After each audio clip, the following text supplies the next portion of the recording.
আসসালামু আলাইকুম, কেমন আছেন সবাই? আশা করি সবাই ভালো আছেন। যে যেখান থেকে এই ভিডিওটি দেখছেন সবাইকে শুভেচ্ছা জানাচ্ছি। আজকের ভিডিওতে জানিয়ে দেব কুয়েতের সর্বশেষ খবর।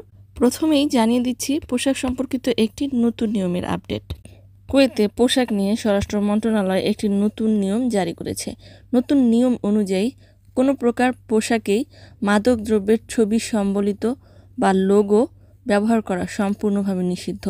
এ ব্যাপারে স্বরাষ্ট্র মন্ত্রণালয় সতর্ক করেছে যে কুয়েতে বসবাসরত নাগরিক এবং প্রবাসী উভয়ই যে কোনো ধরনের পোশাকে মাদকের প্রচারণায় পরে এমন ধরনের জিনিসপত্র, লোগো, ছবি, প্রতীক, লেখা বা যে কোনো ধরনের প্রদর্শন করা হয় এমন বস্তু সম্পূর্ণভাবে নিষিদ্ধ করা হয়েছে। এই আইন অমান্য করলে আরও সতর্ক করা হয়েছে যে লঙ্ঘনকারীদেরকে 500 দিনার পর্যন্ত জরিমানা করা যেতে পারে। অন্যদিকে মাদক ব্যবহারকারীদের সাথে মেলামেশা করলে 3 বছরের কারাদণ্ড, 5000 দিনার পর্যন্ত জরিমানা বা উভয় দণ্ড হতে পারে। এমনকি যদি তারা কোনো মাদক সেবনও না করে থাকে তারপরও এই দণ্ডে দণ্ডিত হওয়ার সম্ভাবনা রয়েছে।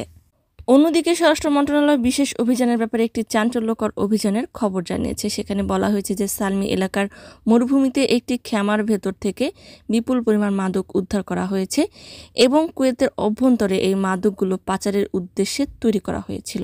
শনিবার স্বরাষ্ট্র মন্ত্রণালয় ঘোষণা দিয়েছে যে তদন্তের ফলে পুলিশ মাদক পাচারের দায়ে যাবজ্জীবন কারাদণ্ডপ্রাপ্ত কেন্দ্রীয় কারাগারের এক বন্দির সন্ধান পেয়েছে যে তার কক্ষ থেকে মাদক চক্রের কার্যক্রম পরিচালনা করছিল।